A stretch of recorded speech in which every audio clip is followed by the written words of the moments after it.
So we're really pleased to welcome Dr. Sam Ward-Smith to the house. Sam has been a long time collaborator and friend of Dr. Johnson's house, so we're really happy to have you back here. Sam is going to tell us all about her new book, The Tower of Vengeance, which is set in the medieval Tower of London. And Sam has been involved at the Tower of London for a very impressive 13 years, whilst also completing a PhD at Birkbeck. So I will now hand over to Sam as she walks us through how her research shapes the authentic experience of the past within historical fiction. Thank you very much.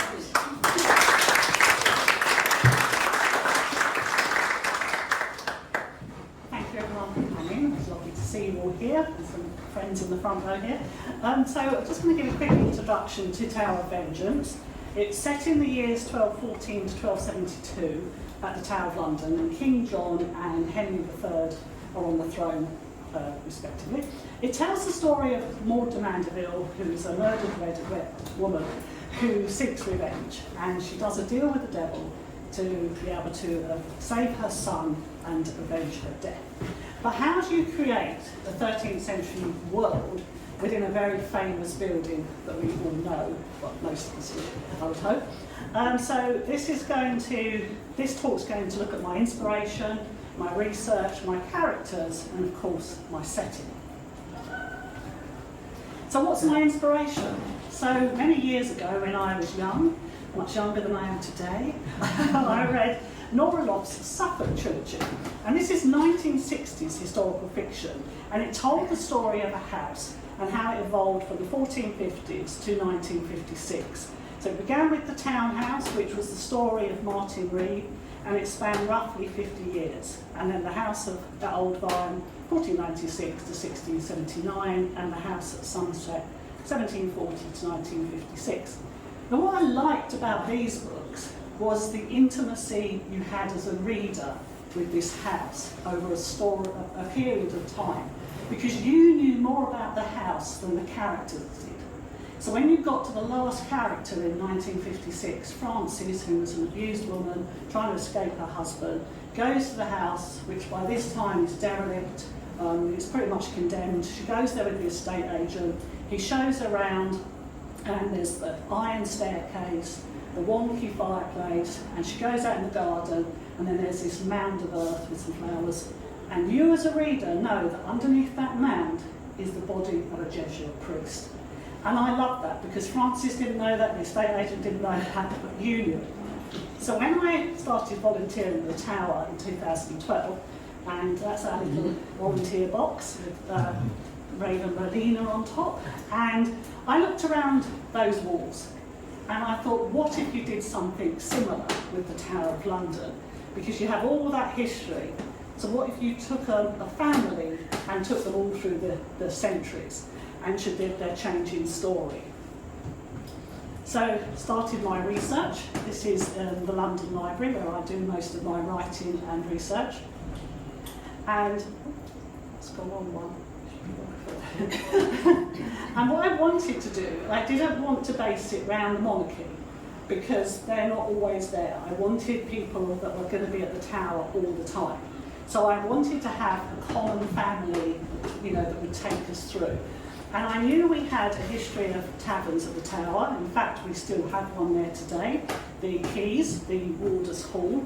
And this is the map that shows the taverns just before they were disbanded by the Duke of Wellington in 1846. He took away all the joy from the Tower, that man. We can see the stone kitchen, which dates back to Tudor times, and at that point was located in casemates. The golden chain over there, so they're the two that I use in the book. The Tiger Tavern has a little funny story about it. It's just outside the walls, but it's still part of the Tower grounds. There's this myth that Elizabeth I, when she was imprisoned by her sister Mary Tudor and kept in the bell tower, she is around here, she'd pop out and have a pint there apparently. Do we believe that? And just a credit to the Yeoman Warder David Coleman that gave me this map and all the information. When you volunteer like we do over a number of years, you get to know a lot of very useful people. when I was last in the house, I thought I'll look up a few of the definitions just to give you an idea. So the stone kitchen in the book starts as an alehouse, and that's a place where ale is sold. And it's sold usually at that time by an alewife, and you could anyone could set up an alehouse in those days. The way you would tell people that you were selling out, you'd have an ale stake, which is literally a long pole with a bush coming out of the roof. The ale at the time was brewed with malt, not hops, so it spoilt very easily. So the alewife would brew it in the morning, and by the evening she would have to chuck it out. So that's the alewife. And people would consume about 8 pints of very weak ale a day. It's not like it is today, otherwise they'd all be roaring drunk. And then a tavern, which is what the stone kitchen becomes later in the book, is where they also sell wine and food. And then the inn, the difference with the inn is that it's a house for the entertainment of travellers. There you go. And that's where you could stay as well. So this is a view of the stone kitchen in the 17th century. I found this picture in one of the Tower of London histories, like guidebook. It's a bigger book than the guidebook. And it is located over Mint Street. So no, the building's no longer there. This is what we call the Bible Tower. So that's down here. And this would have been across Mint Street. And Mint Street would have been guarded at the time by a soldier because of the fact it's making the money. But this engraving shows the stone kitchen. It's not very clear, I know. But it also says the name John Lund. So when I found this engraving in the book, I thought, oh, that's very useful. I'll take his name as well. So because I wanted there to be some sort of continuity, Lund is a Saxon name, so I knew I could use it in medieval times. And I thought if people did read the book and then found this, they'd go, oh, that's a bit spooky. But there's a method in my madness. So obviously the stone kitchen, so this is what the tower might have looked like in 1241. Ivan Lapper is an artist that did lots of reconstructed views of the tower over the centuries, so we could imagine what it would look like. And I had to decide where to put my tavern. So I just took this storehouse, but to me it's the alehouse inside the tower. So obviously I had my tavern, and then it was trying to work out how far back do I go? Where do I start this story? It would have been very easy to start in the 16th, 17th century for me because my PhD is in 16th, 17th century letters. But I thought, well, that's not easy. And aren't you all just a little bit fed up with the Tudors at the moment? And I wanted to take it much further back anyway. So I thought, right, shall I start with 1078? Shall I do a Ken Follett Pillars of the Earth and build the White Tower? But that didn't quite really float my boat. I thought, I don't know if I can be bothered to go through building constructions. Looked at the 12th century with the anarchy, with Stephen and Matilda. Still nothing really floated my boat. So then I turned to the Tower of London prison book. This is a hefty old tome that sits by my desk at all times, because when I put it away I always need it.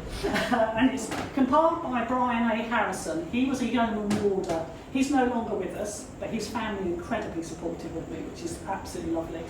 And I was looking through that thinking, where's my hook? Where am I going to start this? And I found her.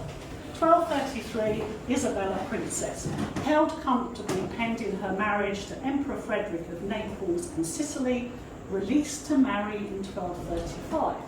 And I thought, that's a bit odd. Why is she in there for 2 years? And I thought, oh, she's useful. So she was going to be who I centred my book around. And then at the time, I just started to write this book, and I had this idea. And I was doing a historical fiction online course with Curtis Brown Creative. And you put your work up. So I'd written a few chapters, and you put your work up, and people critique it. And this is the line that I started with. It's still in the book, but it's on the 3rd chapter now. The raven stopped pecking the eyeball in the severed head it's been enjoying, and listened to the voice carried by the wind. As it spoke to her, the raven spread her tattered wings and flew into the winter sky. And in the original book, chapter, she flies to the White Tower. There's a witch sitting there. The raven sits next to her. They can see this man weaving through the streets, and the witch goes, "He is coming, our story can begin." I thought, I'm brilliant. That's just such a brilliant start. Who's not going to love that? And one of the guys said, "Well, what's her motivation? Why is there a random witch on the White Tower? What's she doing there?" And I was like, and, so I went back. I thought, right, okay, I'm going to find me a witch. And I found in 1214 Fitzwater, Maud or Matilda, for repulsing King John's romantic advances, placed in the northeast turret of the White Tower, poisoned by an egg for refusing to yield. And I thought, that's it, she's the one. So, and I'll come back to the unnamed Jewess in 1257, who's also in the book, imprisoned in the empty elephant cage. She comes into the book a bit later. So, who were these two women? So, Maud Fitzwater, it's an effigy of her in Little Dunmow Church. She was the daughter of Robert Fitzwater and married to Geoffrey de Mandeville, the Earl of Essex.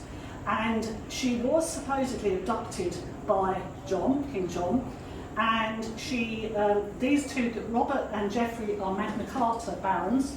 So this was something John did a lot of. He abducted people's wives and daughters, and part of the Magna Carta has a thing in there to say, stop doing that, basically. They were exiled. What happened to Maud, we don't really know. Was she poisoned by an egg? I don't know. There was a myth later on. She was in the chronicles, she is described as Fair Maud. There's a myth later on, a couple of hundred years later, that she escaped the tower and she is in fact Maid Marian. All these things. And then Isabella, my antagonist, daughter of King John, married the Holy Roman Emperor. She was his third wife. There was rumours that he poisoned his second wife. Her descendants are Margaret of Anjou and Prince Albert. She was 21 when she got married, which was actually quite old for King John's daughters. Her sister Joan was 10 when she married Alexander of Scotland, and Eleanor was 9 when she married William Marshall's son, but widowed at 16. She took a vow of chastity, but 7 years later she secretly married Simon de Montfort, who rose up against her brother. So that's quite interesting. But we have a lot of information about Isabella. We have this list. This is just one page of it. It's the earliest surviving document to record wedding paraphernalia of an English royal bride. And we can see some entries. So so what happens is Henry III gives her loads of stuff to take with her on her wedding, her marriage to Sicily. So Margaret Bissett is her main lady in waiting, so she gets some clothes. And the Ascend of the Chamber gets some clothes as well. And I use all these people in my book. I take all the names that I can. So if there's a sergeant and he's got a name, I use him. I use the Ascend. She has quite a part to play in the book. And I use her clothing, all those sort of things. So this is a real godsend to people like me who are researching. Can't think of anything else we can move on. But just a quick, brief word about Jewish history in the Tower, because I do touch on it in the book. It's a sensitive subject to write about, but there's hard facts. They were badly treated in the 13th century, and the Tower has a principal place in that story. They sought refuge there, they were imprisoned there, and they were even executed there. And in 1290, they were actually expelled from England, from the Tower, on the order of Edward I. And what's really surprising is that they weren't allowed back into England until Oliver Cromwell's time. He allowed them back, which has always surprised me. There's been a big research project by the Tower of London recently, and they discovered that a lot of Jewish money funded the construction of the outer walls, including St Thomas's Tower, and they've also got a complete list of Jewish prisoners on their database. And you can access that through the HRP website. Go to research, Jewish history, and it's an incredible list of every person that they can identify. I think there was 1,000 entries in there. There was mass imprisonment in 1255 when over 90 Jews from Lincoln were brought to the Tower, and I use this in the book. 18 of them were executed on Tower Hill for refusing to have a Christian judge. It was illegal for Jews and Christians to marry. They would be charged with bestiality. And also, if they converted, they'd be put in these places called dominus conversion, and they would lose all their money would revert to the crown, and they would lose the contact with their families. I couldn't really find any reason why you'd want to convert, to be honest. But yeah, it's a really tragic time. And I do use that, and I have a friend who's Jewish, and I have checked with her, the sensitivity check, that I haven't upset anybody. So. And then Matthew Paris. Now Matthew Paris is very interesting. He was a monk and a chronicler who lived in St Albans, and he recorded events, even the weather. So when there's a comet in my book, that's what happened. When there's a deluge, that happens. Famines, all these things. Good old Matthew describes them in quite a lot of detail. There was even thought he worked for the royal family, so he was the propagandist of his day, the Sun newspaper of the chronicles. And we can see here, which is really interesting, an illustration by him in the margin of his greater chronicles, showing the collapse of Henry III's western defence in 1241. And that's excavated and verified in 1995 at the Tower. So I use that as well. And then there's the famous elephant. So he was given to Henry III by the King of France in 1255. So you can see that 2 years later the elephant's no longer with us. We didn't really know what to do with these exotic animals. So he was fed a diet of red wine, as was his keeper, and they soon died of alcohol poisoning. And there's also a story that the bones from the elephant were made into holy relics and sold as relics of saints. So even then they were making some money. And then quickly, the King's Works is very useful to someone like me, because I have to, when I write about the tower, I have to know what walls were there and what weren't there.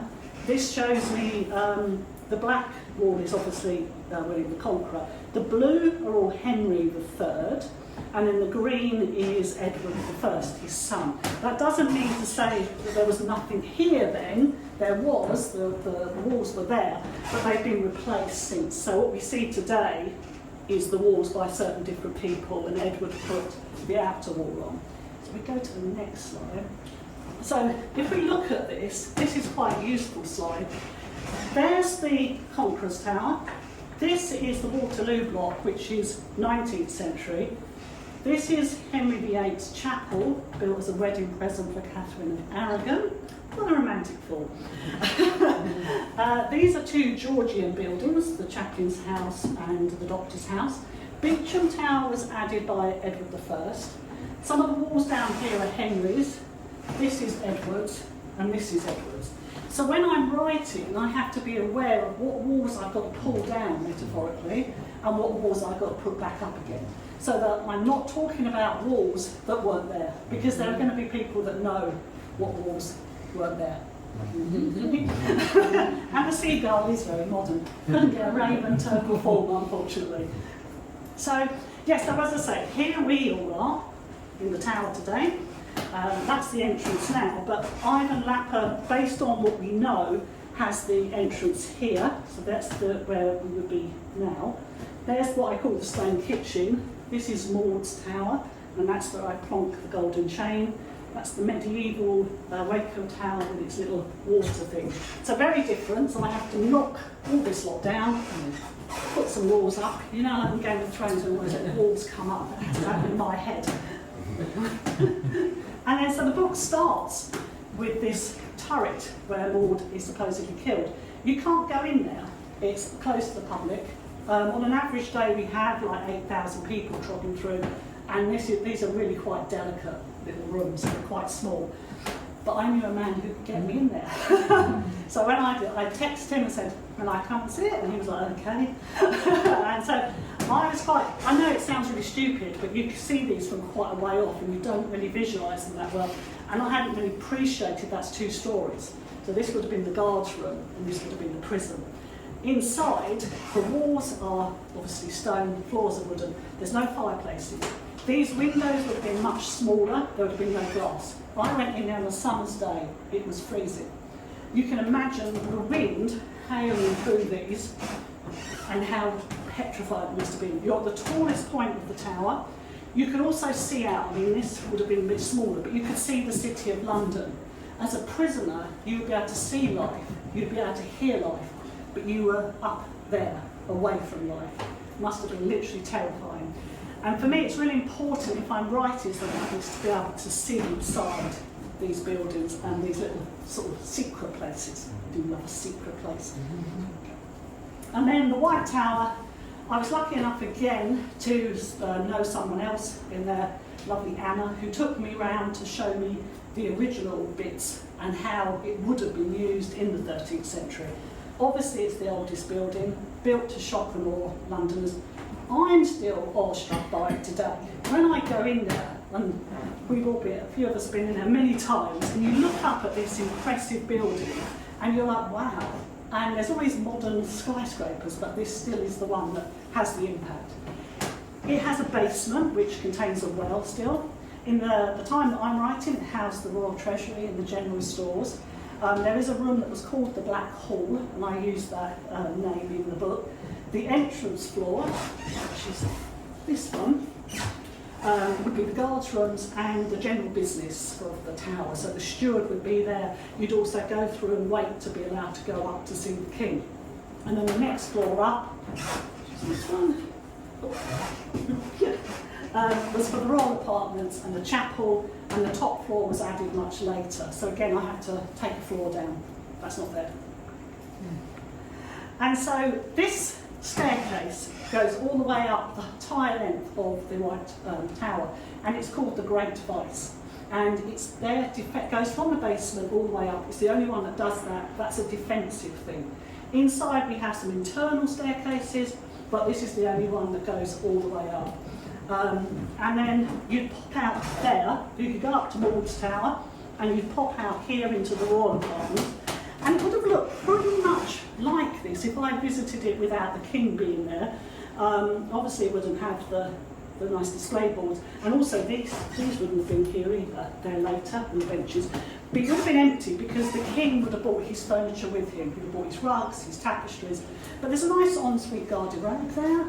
So, and what I was told, because you pop out there, you think, oh, it's his bedchamber, but there would have been a big screen put up to give him privacy. And then the next room to it is the Great Hall. If we go to the next one, he's also got his ensuite chapel. This is the oldest working chapel in London. It's Normanesque, it's beautiful, one of my favourite spaces. There's also at the back of it a slight recess, which would be where the king and queen would have sat to pray, so that the common folk would not have seen her praying. So you guys at the back would have been the royalty, so we wouldn't have been able to see you praying. The triforium at the top might have been used for a choir or just an overflow of the court. We're not quite sure, but it is quite beautiful.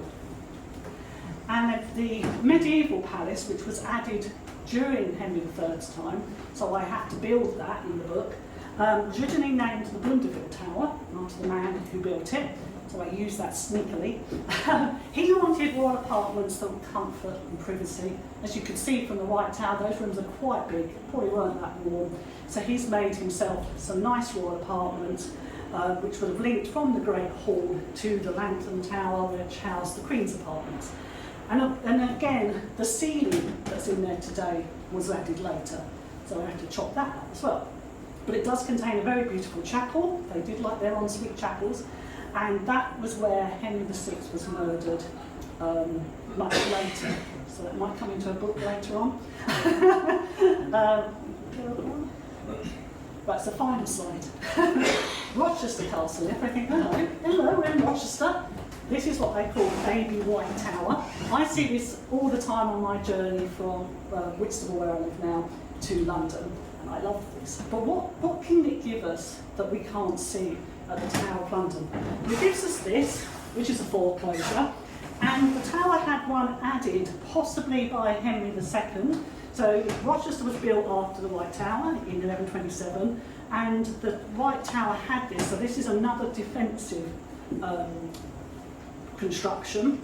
This is inside, and I think what you can see from ruins like this, where nothing's been touched for a number of years, is you can get the idea of some of the original features which we no longer have in the White Tower. Because I do wonder if we had some nice decorative bits around our arches in the middle of the inside. There's these big arches. I wonder if they were decorative. And just to show you, so I was writing away and I described the White Tower, and I came across this photograph, and I thought, oh God, what the bloody was that? Because I hadn't thought about this building, and to me it looked quite authentic. So I texted someone that I had the White Tower and said, what's this? Calm down, it's added later. It was added much later, and it was built for the armories and the public records, and it didn't last very long. I think about 100 years, and it was taken down. So you have to be aware of that. The foreclosure would have been here, and that was taken down. So the White Tower's foreclosure, which would be here, I have got a photo of it somewhere, or a drawing, but I couldn't find it. It was demolished in possibly 1674, and that was when the skeletons of the two princes were found. So when it was demolished, we say, so two princes, and they were found in that wall.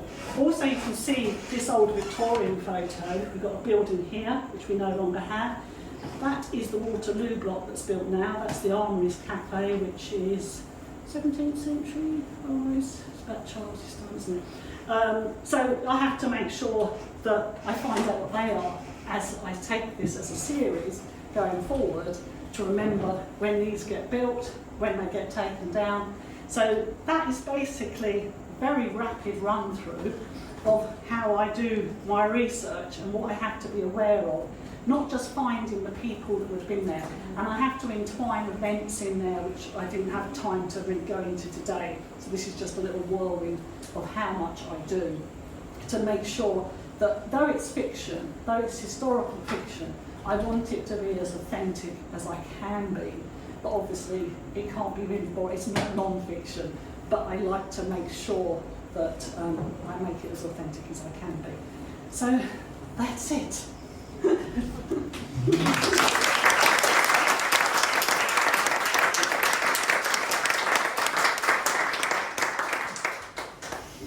if anybody has any questions? What was the most difficult thing about writing a book? Oh, just writing it. Because I love research, so basically I could research for months and procrastinate and do lovely charts and little family trees and that. And I think for this book, I wrote the first 3 chapters because that's always what you're supposed to do. And I just kept going back and re-editing and doing things and changing ands and thises and that. And it's literally get the first draft down and then you've got something to play with. But with this book, it's quite hard because of the historical side. It's trying to weave the history in with the plot and not missing out something that's quite massive. Like if there's a plank or something, you just ignore it. Apart from doing the necessary research, and that is fascinating knowing about walls that go up when they come down and everything, because there's definitely going to be some nerds out there that email you about that. What are there any other sort of particular do's and don'ts when writing historical fiction that's maybe different to sort of general fiction? It's a difficult one because today we have things called historical fantasy, which I just read one where there's monsters in Elizabeth the first time. I don't do that, but yeah, I think when you're going back as far as the 13th century, it's quite hard to be authentic and making sure it's as authentic as you can be. But I think when you're doing something like contemporary, I'm not going to say easier because that's rude to anybody that writes any type of fiction, but I would say you don't have to do the research. If I'm writing about something that happens today, if this is a scene in the book and I don't know, I faint because I've been poisoned by an egg, egg sandwich, then I could write that in a matter of minutes because I've got the room around me, I've got your clothes, I can see I know what you're wearing. But when I'm writing historical fiction, suddenly you're wearing something completely different to what you're wearing now. You're not drinking a plastic bottle of water, you're drinking some ale. So yeah, it's all those things you have to always be thinking about.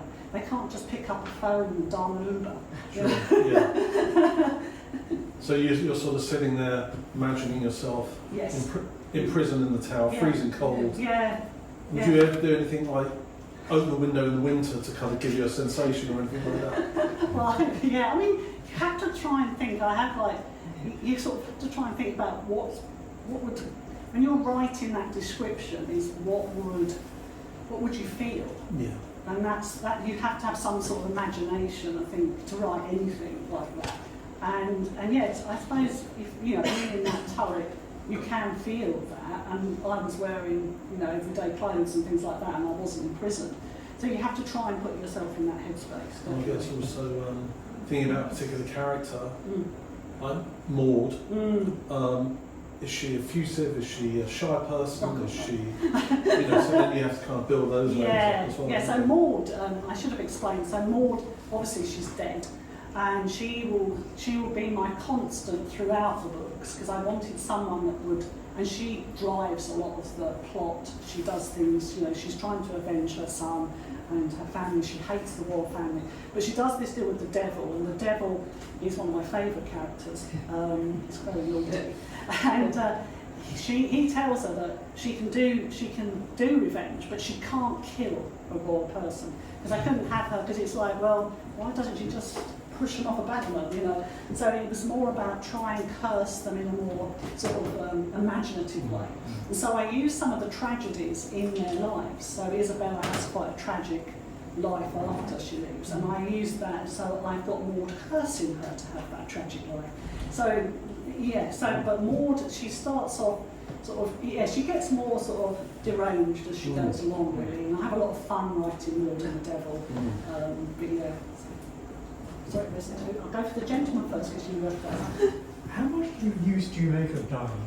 I don't make any use of dialogue. I don't do that whole sort of medieval type language. I'm very aware not to put things like okay in there, but I don't really, because people are not going to read it if it's too. Someone did a whole thing with a Chaucer type thing, and I think you're doing that. This is popular fiction. It's not.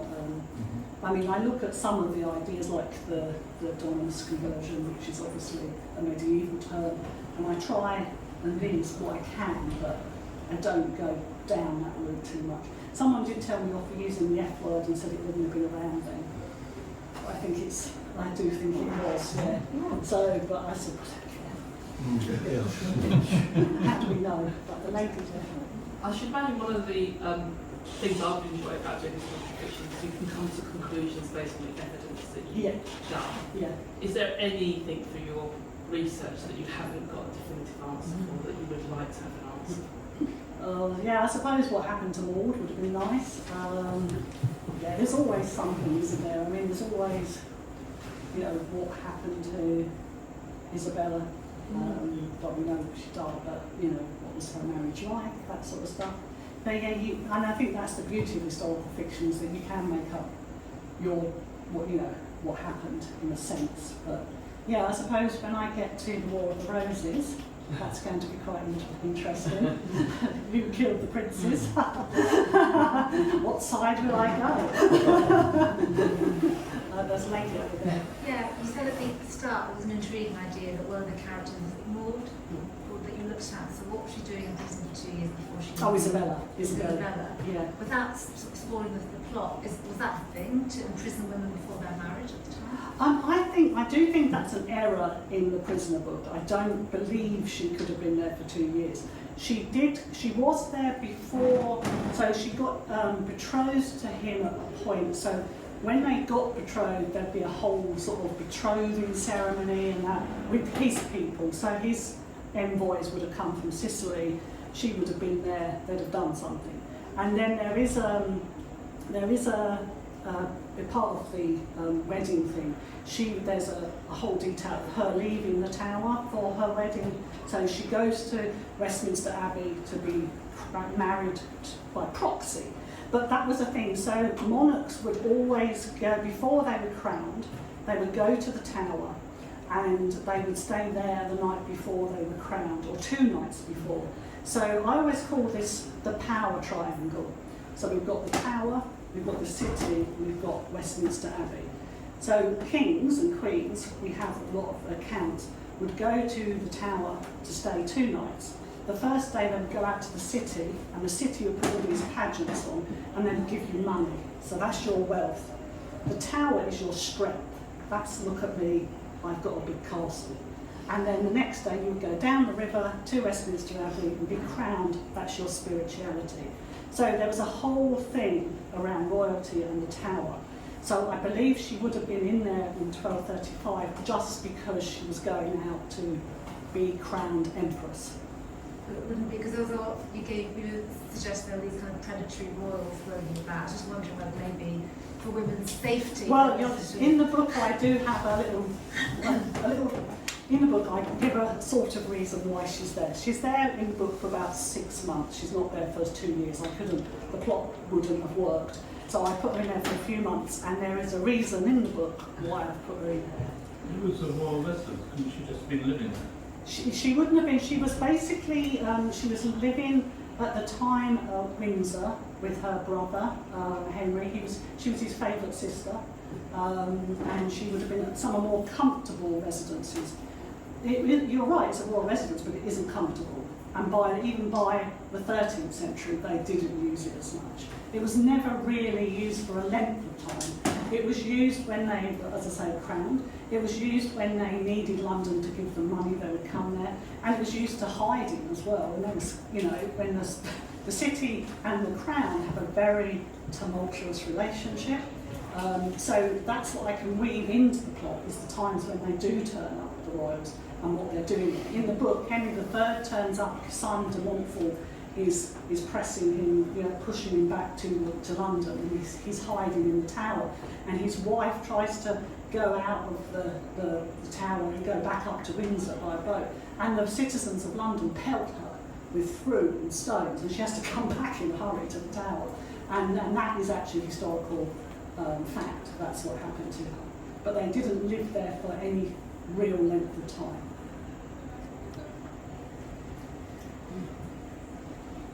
Have you left any mistakes in the book deliberately? Not deliberately, no. There was a bit of a typo in one of the, I called Robert Fitzwater at one point Richard Fitzwater, and I noticed it afterwards. And so because it's, I publish on Amazon KDP, I can nip in and put it wrong. But no one else seems to have noticed that. It was only me. It was like, oh gee. You won't have seen that because I corrected it before. Nothing for the nerds to find. Yes, exactly. Yes, I don't think. I mean, there might be. I mean, I twist a few things. So, and also the time is a bit loose because you can't always keep it on the right track, if that makes any sense. Because otherwise, the book would just keep going, and you'd have to do things. And it's all, you have to say, 5 years later. So you have to. You do have to think of the pacing of the plot the whole time as well. So, as I say, it's not fact. It's not non-fiction. So you do play fast and loose. I haven't had anybody so far saying. Oh, actually, someone did say. I think I said something. Someone mentioned something about the ravens in my book. I love ravens. I'm a complete raven freak, and they play. One of them plays a huge part in the book. And someone said, on a post that someone else has said about the book and the ravens, she said, well, I think that's just literary fiction, what she's written about the ravens, but they wouldn't have been doing that in medieval times. It's like, what? There were ravens here, more so than there are now. They were the medieval dustbins, they were our bin collectors, so to speak. And we drove them out as modern people. We drove these ravens out. So I wasn't quite sure what she actually meant by my literary fiction or whatever she said. But obviously the raven in my book has a bit more cleverness than some of the ravens, but they are a motif. So whenever the raven is up to something, then that means that there's something's happening. So she doesn't like the devil. She's quite canny, is our raven. So that's it. How long did it take you from the beginning to completion? This one was longer than it should have been because I started it, I was still working, so I started it as everybody does during lockdown because I had this idea I was going to write once I moved. And it just took too long really. I was faffing about, I was working full time for the first year of writing it. And then I faffed and I did loads of courses because I'd never done creative writing before, I'd always done academic. I did loads of online courses that cost me way too much money that I know you probably didn't need to do. So it took me, so let me think. So it got published this year, so 5 years from lockdown times. And I've just literally written another book, which is a standalone, isn't part of the Tower series. I had this idea in my head and I had to write it, and it's Victorian Gothic and it's going to come out in October. And that took me a year, literally, so from 5 years of faffing about to headspace year on this one. And then I'm starting to plot out the next book in this series.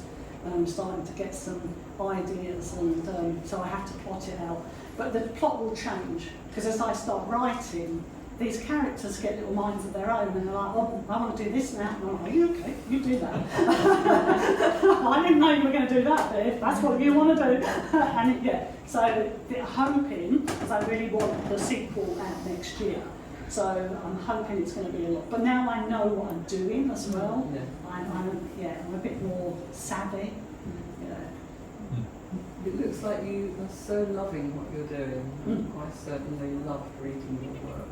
Do you have a structured working day, writing day? I'm a bit like, whatever. When it comes to you? Yeah, I mean, what I do is I plot away, I do lots of research, I think about things, and I think, well, that's quite good. And then I get to a point when I think, actually, I need to write something.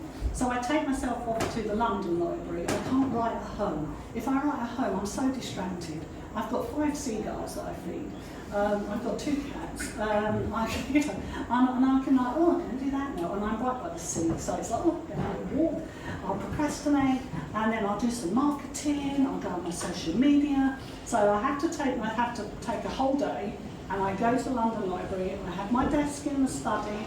I sit there and I literally work, I write. Just when I write by hand, I can't type that quickly. So I just write. And I can do 5,000 to 6,000 words in a hit. I'm not one of these people that, oh, I've got to write 800 words a day. That's not me. So yeah, I just have these spurts. And that was what I was like with the PhD as well. I have spurts. I go with whatever flow. I have some deadlines, but the only deadlines I really have or when I've booked my editor, who's sitting at the back there, and she needs to get back to her by a certain day, or a proofreader, or whatever. So they're the only deadlines I have, is literally to do that. Yeah. So no, there's no rhyme or reason to my working day, which is great, because of having worked in investment banking for 30 years, it's nice not to have a structure. Sam, that was absolutely fascinating. Thank you so much. Thank you.